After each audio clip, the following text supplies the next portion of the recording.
लाभ पूजा की नहीं चाहता। इस प्रकार आचार्य ने टीका कर उसकी फल की प्रार्थना की। अपन ने कर लिया, कोई प्रश्न हो तो इसमें पूछ लो, फिर अपन आगे चलते हैं।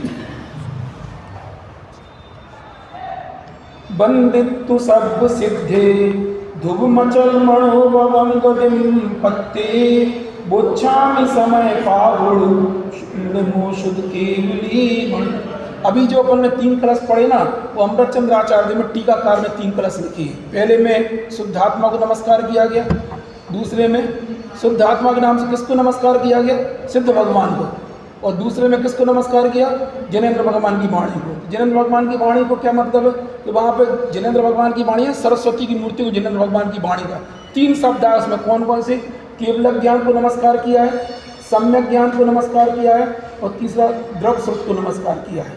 इसके बाद में ये कुंद आचार्य का मंगलाचरण है जो यहाँ पे बोल रहे हैं। बिल्कुल पढ़ो आप लोगों से इस गाथा का अर्थ और टीका।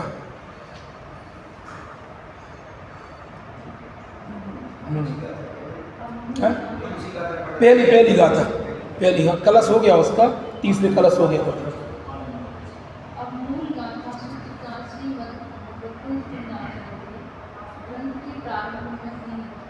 हाँ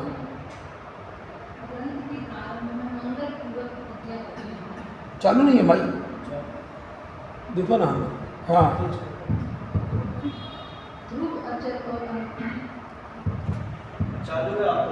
हाँ बढ़ो चालू है। ध्रुव, अचल और अनुपम इन 3 विशेषणों से युक्त गति को प्राप्त हुए सर्व सिद्धों को नमस्कार करके अहो शुद्ध केवलियों के द्वारा कथित यह समय सार नामक प्राप्त करूँगा। टीका। यहाँ अथ शब्द मंगल के अर्थ को सूचित करता है। ग्रंथ के प्रारंभ में सर्व सिद्धों को भाव द्रव्य स्तुति से अपनी आत्मा में तथा पर की आत्मा में स्थापित करके इस समय नामक प्राकृत का भाव वचन और द्रव्य वचन से परिभाषण प्रारंभ करते हैं। इस प्रकार श्री कुंदाचार्य देव कहते हैं, वे सिद्ध भगवान सिद्धत्व के कारण साध्य जो आत्मा उसके प्रतिच्छंद के स्थान पर है, जिनके स्वरूप का संसारी भव्य जीव चिंतन करके उनके समान अपने स्वरूप को ध्याकर उन्हीं के समान हो जाते हैं और चारों गतियों से विलक्षण पंचम गति मोक्ष को प्राप्त करती है। वह पंचम गति स्वभाव से उत्पन्न हुई है, इसलिए ध्रुवत्व का अवलंबन करती है। चारों गतियाँ पर निमित्त से होती हैं, इसलिए ध्रुव नहीं किंतु विनाशी है। ध्रुव विशेषण से पंचम गति में इस विनाशीता का विच्छेद हो गया और वह गति अनादिकाल से परभावों के निमित्त से होने वाली पर में भ्रमण उसकी विश्रांति के बस अचलता को प्राप्त है। इस विशेषण से चारों गतियों में पर निमित्त से जो भ्रमण होता है उसका बल छेद हो गया और वह जगत में जो समस्त उपमा योग्य पदार्थ हैं उनसे विलक्षण अद्भुत महिमा वाली है। तो इसको हम इसलिए पढ़वा रहे हैं, ये अपन लोग की परिपाटी हम आपको वन साइड कुछ सुनाना नहीं चाह रहे। इसमें जो लगा ना अपने दिमाग में बैठा, आप कोई पढ़ने की कला है, जिनवाणी को पढ़ने का तरीका क्या है समझ में ना। एक बार पूरी टीका पढ़ लो, भावार्थ पढ़ लो, फिर अपन इस पर चर्चा करेंगे। हाँ इसलिए उसे किसी की उपमा नहीं मिल सकती। इस विशेषण से चारों गतियों में जो परस्पर कथनचित समानता पाई जाती है उसका पंचम गति में निराकरण हो गया और उस गति का नाम अपवर्ग है। धर्म अर्थ और काम की वर्ग कहलाते हैं। मोक्ष गति इस वर्ग में नहीं है, इसलिए उसे अपवर्ग कहा। ऐसी पंचम गति को सिद्ध भगवान प्राप्त हुए हैं। उन्हें अपनी तथा पर की आत्मा में स्थापित करके समय का अर्थात सर्व पदार्थों का अथवा जीव पदार्थों का प्रकाशक जो प्राकृत नामक अर्हत वचन का सर्व पदार्थ में कौन आएंगे? 6 द्रव्य, और उसमें से बीच में क्या सिद्ध और दूसरा क्या जीव नामक, उसमें से जीव नामक पदार्थ अलग हुआ। अर्हत वचन का अवयव है, उसका अनादिकाल से उत्पन्न हुए अपने और पर के मोह का नाश करने के लिए परिभाषण करता है। वह इसमें अभी अपन नहीं कहा, उनने बीच में लिया ना, उन्हें भी लग रहा ना कि मेरी परिणति में क्या चल रहा है। मतलब अमृतचंद्र आचार्य में अपनी बात कही, लेकिन उन्हें पता है कि मूल गाथा की बात है। किसका नाश करने के लिए?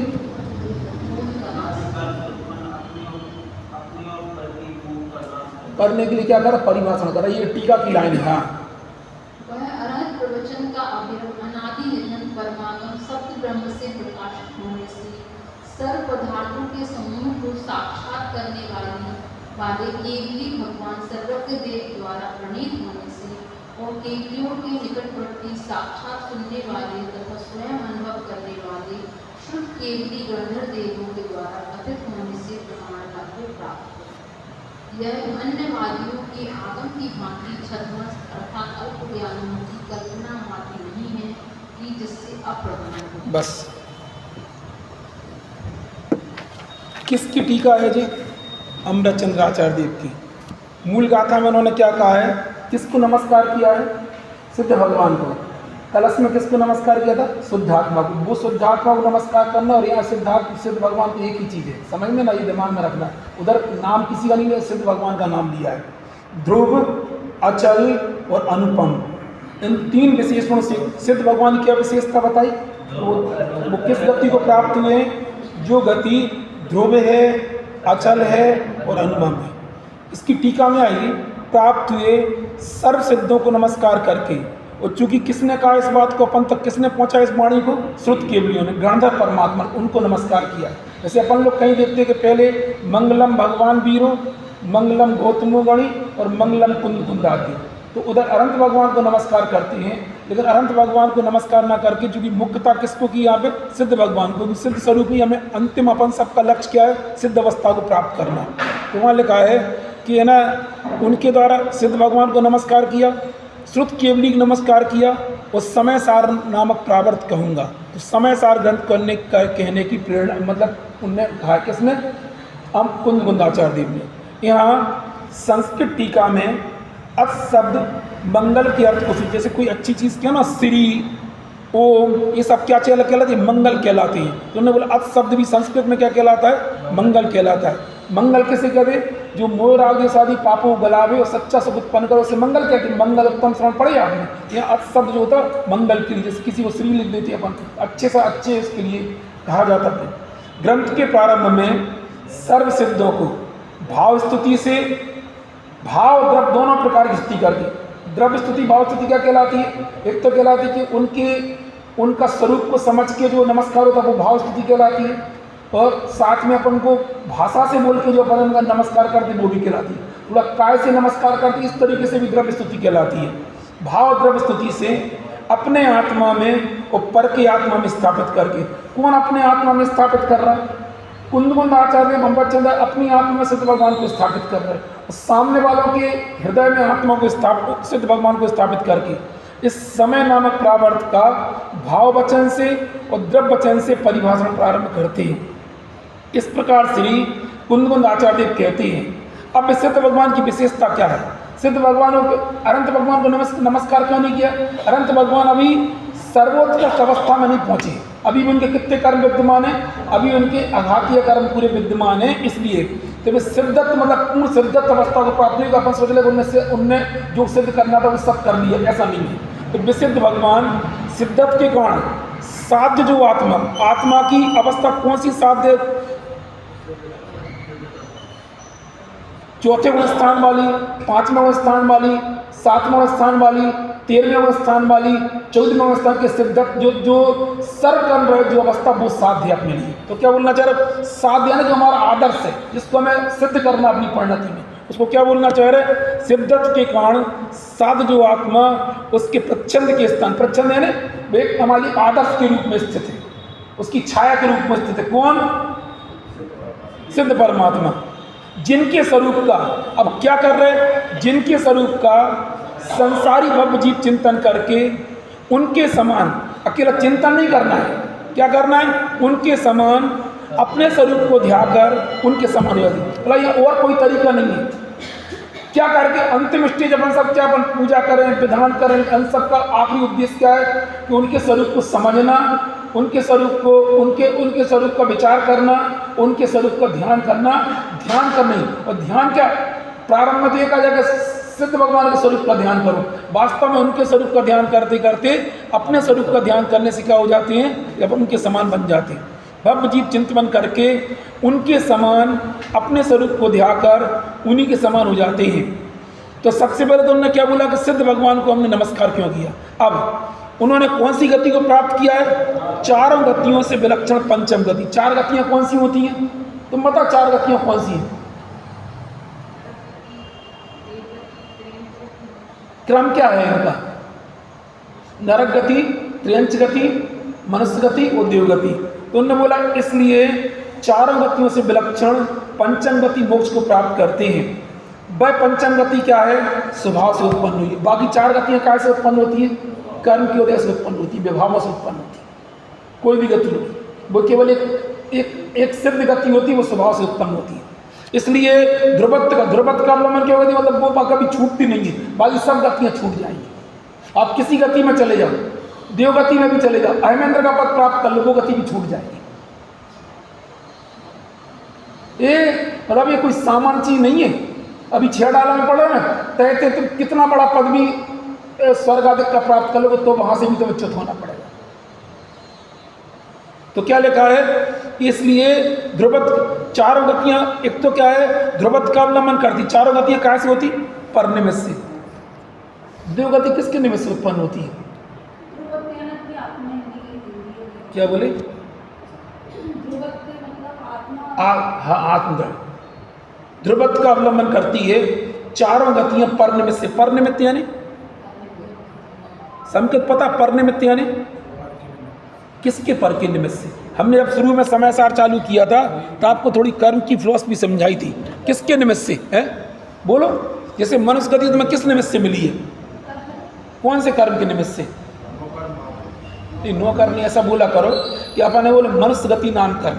93 नाम कर्म की प्रकृतियां होती ना, तो 93 नाम कर्म की प्रकृति में गति नाम कर्म की पहले कौन सी होती, गति नाम कर्म, फिर क्या होती जाति नाम कर्म, फिर क्या होता है शरीर नाम कर्म, फिर क्या होता है बंधन नाम कर्म, फिर क्या होता है अंगोपांग नाम कर्म, फिर बंधन नाम कर्म, संघात नाम कर्म। ये सब उन कर्म की उद्देश्य में, ये चारों गतियां अपने अलग अलग तरीके से। तो वो लिखी है किससे, पर निमित्त का मतलब क्या लगाना, गगन कर्म के उदय से। अभी तो इस पर्याय में किसके निमित्त से हो, ये शरीर तुम्हें किसके निमित्त से मिला है, जिसको तुम गगन मान रहे, जो तुम अपने आप को मान रहे हो, किस निमित्त से मिला, ये कर्म नाम कर्म से मिला। इसमें रह कैसे रहो, किस कर्म के उदय के निमित्त से रहे, आयु कर्म।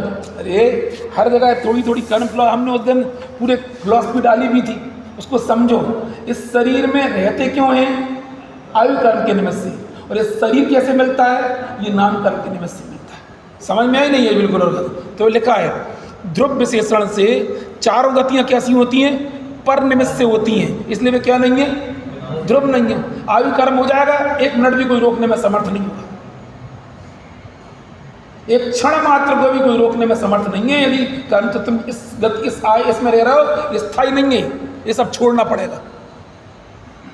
गगन समझ में आई, सब यहीं रखा रहेगा, आपको जाना पड़ेगा। क्यों, क्योंकि ये पर्याय तुम्हें काय के निमित्त से मिली है, कर्म के निमित्त से मिली है। चाहे के भी तुम रुक नहीं पाओगे इसमें। जैसे कई बार बच्चे ऐसे होते हैं ना, स्टेशन पे गए तो पूरी गाड़ी खाली है, क्या करते, अरे गाड़ी खाली, अपन 10-5 लोग हैं तो क्या करेंगे, सीट बदल दे। फिर क्या करते, बीना से सागर चले तो सागर वाले आगे तो फिर क्या करेंगे, उठो इधर से। फिर दमोह वाले आगे तो फिर उठो इधर से। फिर कटनी का तो कटनी वाले बोले उठो दे। तो इससे क्या, अपनी सीट पे बैठ जाओ, दिक्कत नहीं है। एक ही जगह स्थिर हो सकता जहाँ से तुम्हें कभी नहीं हटाया जाएगा। सोचो ना, बिल्कुल। प्रीति कभी विचार किया करो मम्मी के बारे में, पापा के बारे में, उनके प्रसन्न चेहरे के बारे में, उनकी है ना, उनके मतलब जो उनने जो अपने जीवन में उपलब्धि हासिल की, सब रिश्तेदारों को, सब भाइयों को, सब लोग उनकी प्रशंसा करते हैं, उनकी नेचर की। उनने सब कुछ बोल के फिर भी ठहर कहाँ पाए, बोलो कहाँ रुक पाते, इसे अपने बारे में लगाना। हम इसलिए बोलना चाह रहे कि उनको, जिनको अपने बहुत निकट से देखा, चाहे कि भी तुम रोक नहीं पाओगे। अपन को बहुत सारी ये सब गतियाँ क्षण के विनाशी के, आपको जाना पड़ेगा इधर से। आधा मोह आपको फिर अपने आप आपको अपनी रुचि लगेगी, नहीं हमें वो चीज़ चाहिए जो कभी विनाश को प्राप्त ना हो। गगन समझ में, कुछ भी कर लो तुम, ये है ना, हम इसलिए याद इस बात को दिला देंगे ताकि रुचि इस संबंध में जगह, अपने आप को समझने की, अपने आप को प्राप्त करने की, सब विनाशी की। और वो भी विनाशी भी किस समय तक की, कोई तुम देव आयु शरीर की लेके नहीं आए, सागरों की आयु लेके आए। कितनी आयु लेके आए? अधिकतम कितनी आयु लेके आए? 60-70 साल। वही बोलो कितने, उसमें से कितने व्यतीत हो गए गगन है?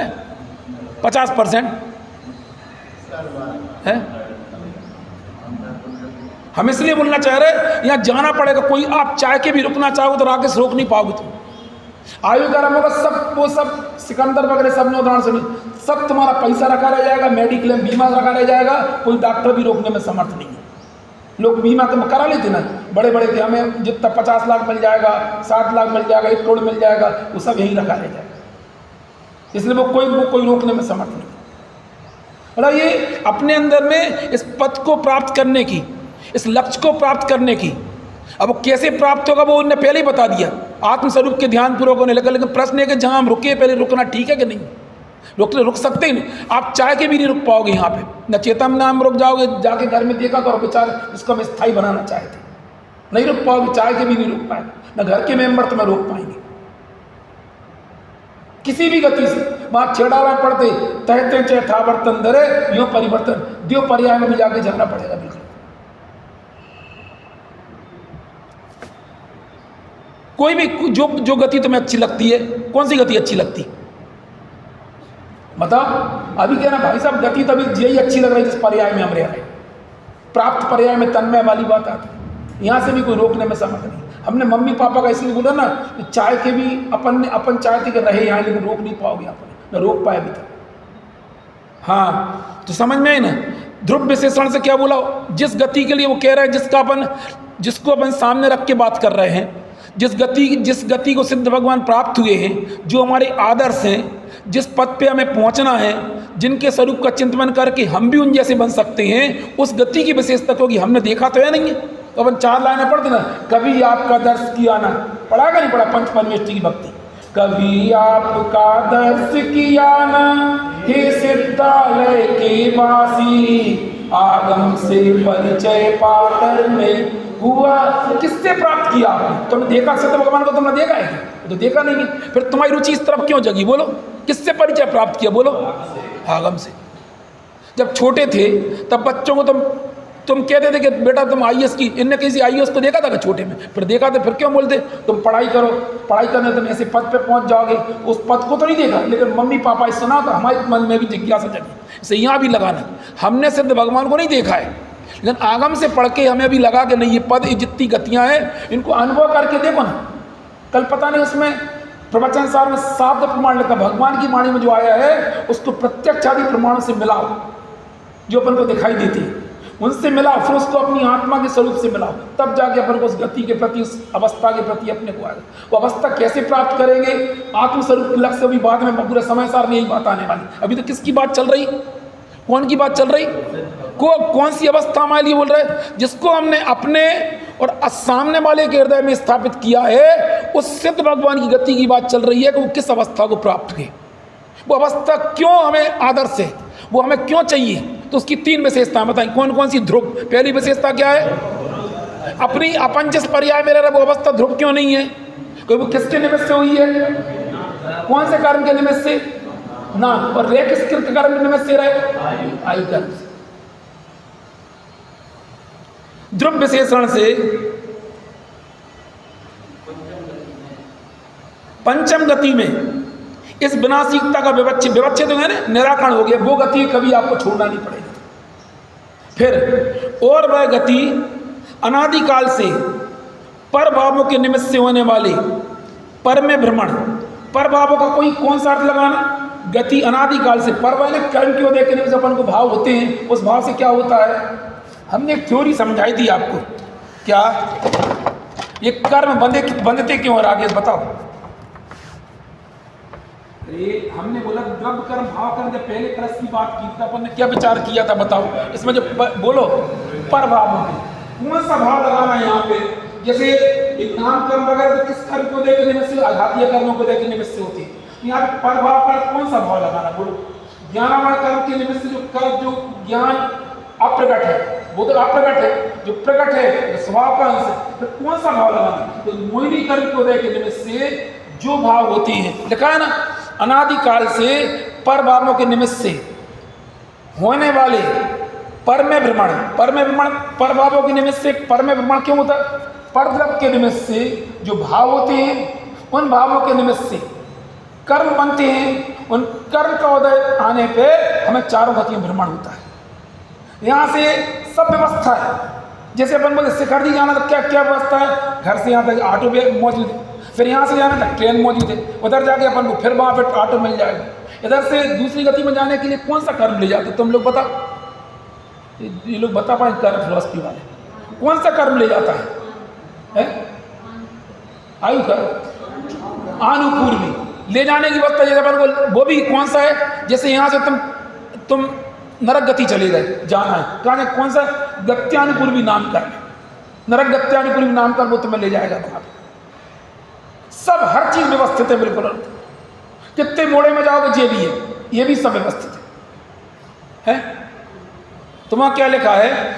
और वह गति नहीं, वो पर निमित्त, पर भावों के निमित्त से होने वाले पर में भ्रमण, उसकी विश्रांति के बस अचलता को प्राप्त है। कौन सी गति? सिद्ध भगवान गति। उसमें कभी जाना, उससे कभी छोड़ना नहीं पड़ेगा। ये फिर इन दोनों में अंतर क्या है? एक में ध्रुव है और एक में क्या है? अचल। तो ध्रुव और अचल में क्या हुआ अंतर? अब कभी नाश को प्राप्त नहीं होती है। वो जो अवस्था अपन सिद्धत्व अवस्था प्राप्त कर ले तो वो कभी नाश को प्राप्त नहीं। दूसरे में क्या है? उसको छोड़ के कहीं नहीं जाना पड़ता है। समझ में ना? वह अचलता को प्राप्त है। इस विशेषण से चारों गतियों में पर निमित्त से जो भ्रमण होता है। रागेश अभी यहाँ तो गारंटी है, अभी तुम आजकल सुबह नहीं आ रहे यहाँ, तो फिर भी गारंटी कि अभी 50-60 साल तुम जी लिए हो। कितने क्षुद्रभाव कितने बताया गया? बोलो कितने बताए थे सुबह? 66,336 भाव होती है भ्रमण की जब तुम बात कर रहे हो। उसमें मनुष्य गति संबंधी लब्ध पर्याप्तक के भाव भी शामिल है। यदि लगातार भ्रमण करोगे तो 48 मिनट के अंदर 66,336 भाव धारण कर लेगा। इतना भ्रमण है, समझ में आया क्या बोल रहे? यदि वो जीव भ्रमण करेगा, इसमें सबके बादल पृथ्वी का है, बादल जल का है, बादल बागनी और उनके सूक्ष्म संबंधी भी है। तो 6012 किसके हैं? 6012 बादल संबंधी है। इसमें कर दो तो इसमें 5 का गुणा कर दो, 6012 स्थावर काय में सूक्ष्म के, ये सब 30,060 होते हैं, ये दोनों मिलकर। उसके बाद में फिर 6012 प्रत्येक वनस्पति के, वे भी लब्ध पर्याप्तक वाले। ये सब मिला के इसमें मनुष्य वाले भी हैं, त्रियंक है ना, तो सब ये केवल नारकी और देवों को छोड़ देते हैं। इन सब के होते हैं 66,336 भाव। इनको सब में क्या है? इन सब में क्या विशेषता? लगातार फिर मर गए, फिर जी रहे, फिर मर गए, फिर मर गए। तो हम बोल रहे श्वास लेने में 18 बार जन्म मरण हो जाता है। बस हम ये बोलना चाह रहे हैं कि ये क्यों आचार्य सबसे पहले उस गति की तुम्हें आकर्षण दी रहे, फिर उसकी विधि क्या है वो बात एक अलग है। अपने आत्म स्वरूप को समझेंगे, उसकी रुचि लेंगे, उसमें प्रवृत्ति करेंगे, उसका ध्यान करेंगे तो तुम्हें वो गति प्राप्त होगी। लेकिन पहले क्या बता रहे? पहले उस गति की तरफ आकर्षित तो पहले बच्चों क्या कहता है? कराते IAS वगैरह का पद दिखाती है, उस पद की विशेषता बताती है। बेटा इस पद को प्राप्त कर तुम्हें कहीं भटकना नहीं पड़ेगा। कितना स्ट्रगल है आजकल। बोलो तुम लोग, जब मिक्की बोलो, जब आज पापा ने तुम्हें छोटे बोला अगर पढ़ लो, फिर अपन ने उतना ध्यान नहीं दिया, फिर बोले अब तो पापा का जमा है, बिजनेस हम कर लेंगे। स्ट्रगल है कि नहीं? कितना है? मिक्की कह रहा है बहुत स्ट्रगल है। बोलो कभी लगता होगा बिल्कुल कि याद पापा ने जब कहा था पढ़ लेते, तुम्हारे साथ वाले कोई IAS वगैरह बन गए होंगे, ऐसा लगता हो कभी ना कभी? समझ में? वो तो ठीक है बने नहीं बने, लेकिन क्यों लगता कि अपन, जैसे आज अपन को दूसरों को देख के लगता है कि यार अपन ऐसा कुछ पढ़ लेते तो अपन को ये सब स्ट्रगल नहीं करना पड़ता। बहुत परेशानी ना, व्यापार करना, लाना, बेचना, फिर उसके बाद में फिर उधारी मांगना, फिर खाने वाले खा भी जाते, कितनी परेशानी है। बोलो तो अपन को लगता है। ऐसे आज जैसे उनको देख के लगता है कि यार इनमें तो कोई दिक्कत नहीं है, ऐसे यहाँ पे अपनों को लगेगा फिर वही जन्म मरण, फिर वही जन्म मरण, फिर पर्याय छूटेगी, फिर नई पर्याय मिलेगी। ये कोई तरीका है? बिल्कुल। जब तक अपन अपने ध्रुव आत्म स्वभाव का अवलंबन नहीं लेंगे तब तक इन गतियों भ्रमण करना पड़ेगा। 6 डाला में आती है बात, क्या आती? भूल आपको 4 गतियों भ्रमण की जो कहानी वो यही है कि हम भ्रमण क्यों कर रहे? क्योंकि हमने अपने आप की विराधना की, अपने आप को समझा नहीं। ये गति है। इसलिए नहीं तो कोई गति तुम कितना भी कर लो बाहर में, कितना भी पुण्य अपने जीवन में अर्जित कर लो, कितने सब भाग लो, कम से कम तुम्हें सिद्धत्व तक तो नहीं पहुंचा सकते। इसलिए समझ में आई क्या लिखे कि कौन कौन सी विशेषता आई? ध्रुव आई। दूसरा क्या आई? अचल। ध्रुव विशेषण से पंचम गति में इस विनाशिकता का व्यवच्छेद हो गया और वह गति अनादिकाल से पर भावों के निमित्त से होने वाले पर में भ्रमण उसकी विश्रांति के बस काय को प्राप्त है? अचल तो है। अब वो कभी चला है मानने लगता तो हो गया। आप खुद सोचो यार, सब लोगों को लगता है जैसे अभी तो ठीक है अपन लोग तो ऐसे पुण्योदय लेके आए हैं, समझ में ना। तुम ही खुद बोलो, तुम अपने उस मकान के किराएदार हो क्या बोल देते हो? क्या बोलते हो तुम बताओ? कभी कभी बोलते ना चाची से, क्या बोलते चाचा से? इनको यहाँ से क्यों बोलते? बोलो। अभी तुम लोग रहे नहीं किराए के मकान में, जो लोग रहते उनसे पूछना, जब मकान मालिक को पसंद नहीं आया तो बोलते हैं यहाँ से भैया खाली कर दो, अल्टीमेटम दे देते, यहाँ से हटाओ, हमें ज़रूरत है मकान की। दुकानदार बोल देगा कि भैया हमें दुकान खाली कर, हमें ज़रूरत है। नहीं आई समझ में? तुम्हारी दुकान की होगी गगन, तुम्हें जरूरत पड़ेगी तुम्हारी दुकान में पहले कुछ दूसरा, तुम क्या दो भैया हमारे लड़के को करना, इनको हटाओ। ऐसे ये सब गतियों में तुम्हें जाना पड़ेगा, चाय के भी तुम रोक नहीं पाओगे। हम ये बोल रहे हैं कि लक्ष्य बना लो कि मुझे करना क्या अपने जीवन में। ये पहले ही कलश आपको आपके जीवन का लक्ष्य निर्धारित कर देगा। एक सोचो, एक छोटी सी 2 लाइनों की गाथा की टीका ही में सब कुछ आपको दिख रहा है। इसके बाद भी यदि मन नहीं चेतेंगे तो आप बताओ बिल्कुल कौन रोक पाएगा? प्रत्यक्ष उदाहरण अपन देख रहे हैं। जब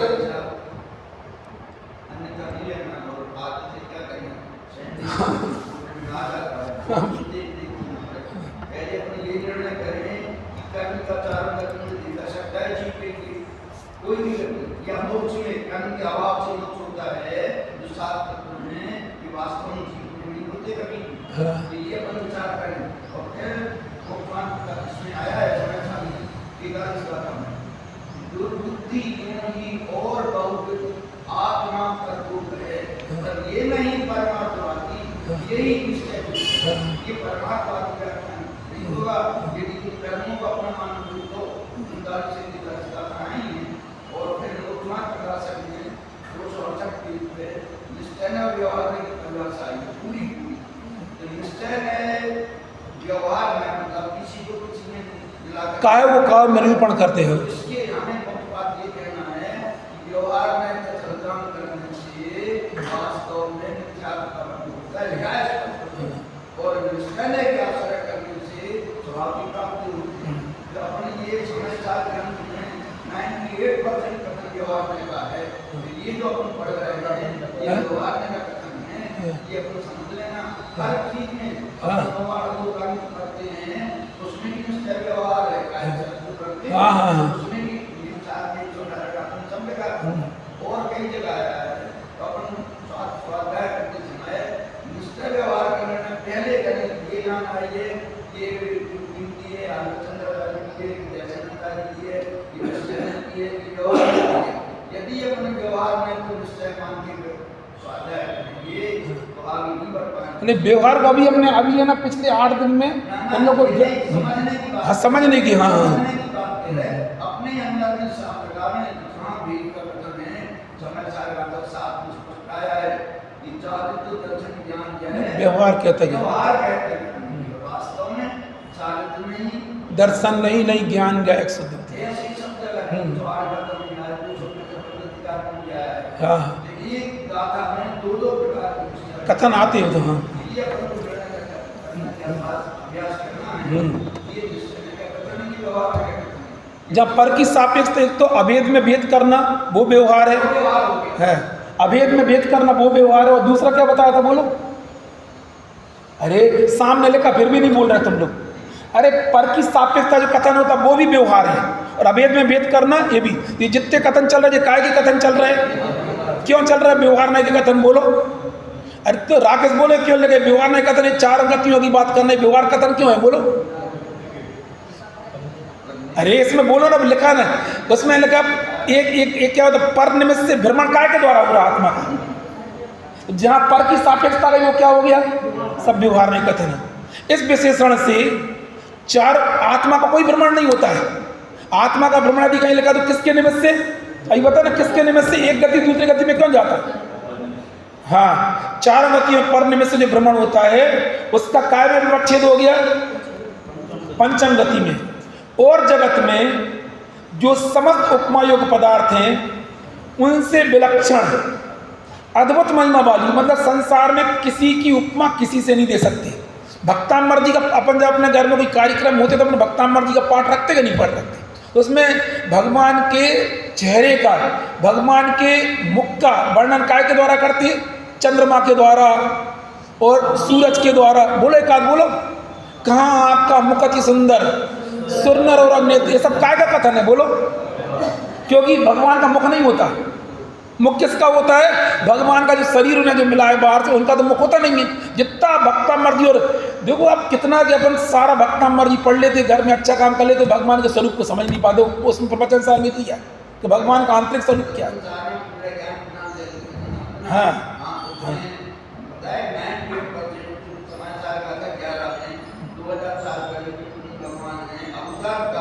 हाँ हाँ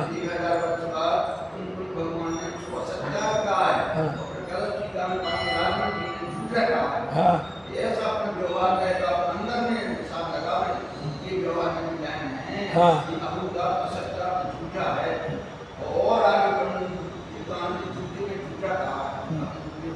हाँ, ये नया का गाने इसलिए अभी हमने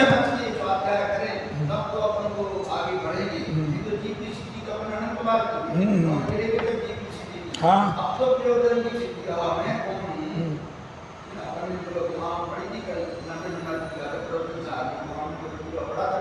हाँ अच्छा यदि तुम पर्याय को मिला दोगे तो प्रत्येक समय की पर्याय और वह जगत में समस्त उपमायुक्त पदार्थ हैं, उनसे विलक्षण अद्भुत महिमा वाली है। उसे किसी की उपमा नहीं, किसको उपमा नहीं दी सकती है? बोलो किसको? किसकी? उसे किसी की भी उपमा नहीं दी जा सकती। इस विशेषण से चारों गतियों में जो समानता पाई जाती है उसका पंचम गति में, चारों गति मतलब कथनचित समानता क्या है? चारों गति में जैसे देव है, अपन सकेंद्र और चक्रवर्ती की आपस में तुलना कर देते हैं।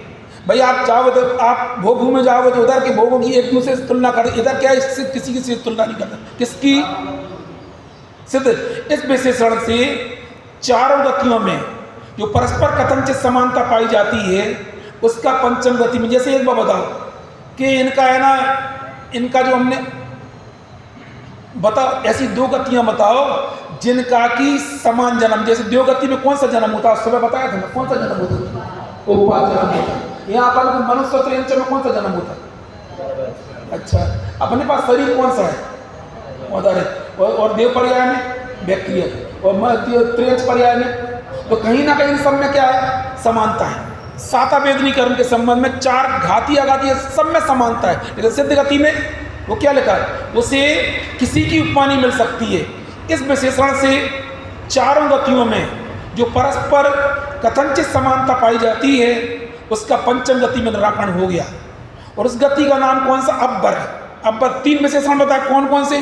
ध्रुव, अचल। ध्रुव क्यों दिया है? क्यों कभी है ना बदलती नहीं है। अचल क्यों दिया? उधर से सिद्ध भगवान बनने के बाद में कभी भी चलायमान को प्राप्त नहीं। तीसरी कौन सी बताई? अनुपम। उन जैसी उपमा किसी को नहीं दिया सकती, इसलिए क्या है? अनुपम है। इस और उसका पंचम गति में निराकरण हो गया। उस गति का नाम कौन सा है? अपवर्ग है। धर्म, अर्थ और काम, ये त्रिवर्ग कहलाती है। धर्म अर्थ का मतलब लौकिक पुरुषार्थ की तरफ से कहा जाता है। लौकिक में जी पुरुषार्थ का तीन प्रकार का पुरुषार्थ कहा गया: धर्म पुरुषार्थ, अर्थ पुरुषार्थ और काम पुरुषार्थ। एक पैसे कमाने का पुरुषार्थ, एक पांच इंद्रिय के विषयों का पुरुषार्थ और एक धर्म पुरुषार्थ। ये सब अलग है उससे। कौन सा वाला? धर्म, अर्थ और काम त्रिवर्ग कहलाती है। मोक्ष गति जो होती है इस वर्ग में नहीं है, इसलिए इसे अपवर्ग कहते हैं। ऐसी पंचम गति को सिद्ध भगवान प्राप्त हुए हैं। उन्हें किसकी आत्मा में स्थापित करके? उन्हें अपने और पर के आत्मा में स्थापित करके समय का प्रकाशक जो कहाँ स्थापित करना, स्थापित क्यों करना? आप बताओ। जैसे तुम आगे जब तुम छोटे थे ना, तो जब हम लोग जब पढ़ते थे ना, तो ब्रूस ली का एक नाम आता था, ब्रूस ली करके था, कोई पता नहीं कोई व्यक्ति हुआ, तो हॉस्टल में का सब लोग उसको क्या करते थे? हैं? पोस्टर लगाते थे हॉस्टल वगैरह। आप लोगों ने भी लगाओगे अपने दिन को, जो आपकी आदर्श है। अब किसको आदर्श बनाना?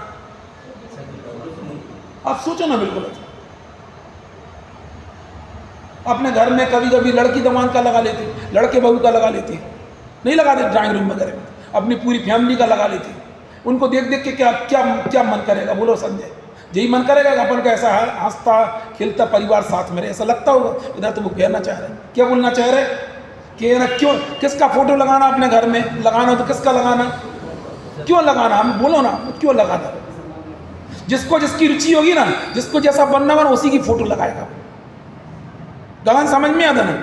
आप खुद सोचो अपने मन से, ये तुम्हारे अंदर में, तुम्हारे जीवन में जिस माहौल में तुम रहते हो, जिस तरीके तुम्हारी चर्चा होती है, जिससे तुम मिलते हो, जो सुनते हो, वो सब तुम्हारे आदर्श को बताओ। तुम्हारा आदर्श क्या अपने जीवन में? ऐसे यहाँ भी लिखा है। इनको क्यों आदर्श बनाना, क्यों सबसे पहले इनको नमस्कार किया? क्योंकि हमारे लिए क्या है? आदर्श है। हमें क्या करना, अंतिम अपन सबका लक्ष्य क्या है? इन सिद्ध भगवान जैसे लक्ष्य हमें प्राप्त करना है। किसके आत्मा में स्थापित करना? अरे बाहर स्थापित मत करना, वो तो करना तो कर लेना, तो कोई दिक्कत नहीं। कहाँ करना? आचार्य अमृतचंद देव कह रहे ऐसे सिद्ध भगवान को अपने आत्मा में, और जिनके लिए भी ग्रंथ लिख रहे हैं उनकी आत्मा में स्थापित करके समय का प्रकाशक। अब क्या कहेंगे वे? समय, समय शब्द का अर्थ दिया है। अभी दूसरी गाथा में समय शब्द का अर्थ क्या है?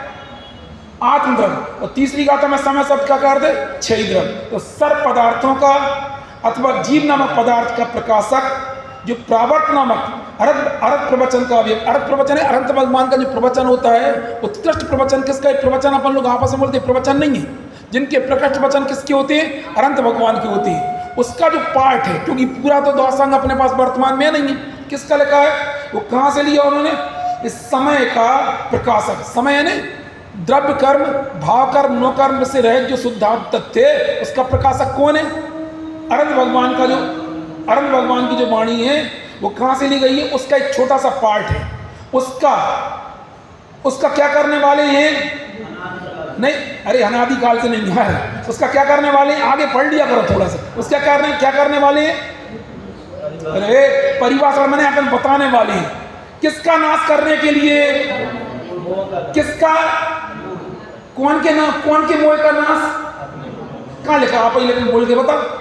अनादि काल से उत्पन्न हुए अपने और पर के मोह का नाश करने के लिए परिभाषा करते। सोचो आप, इसमें पूरे कभी कभी क्या आप कल्पना करके देखना रागेश, जैसे आप कोई सबसे आपका प्रियस्ट जन होगा तो वो सबसे प्रिय वस्तु आपको लाके मार्केट में से लाके देगा।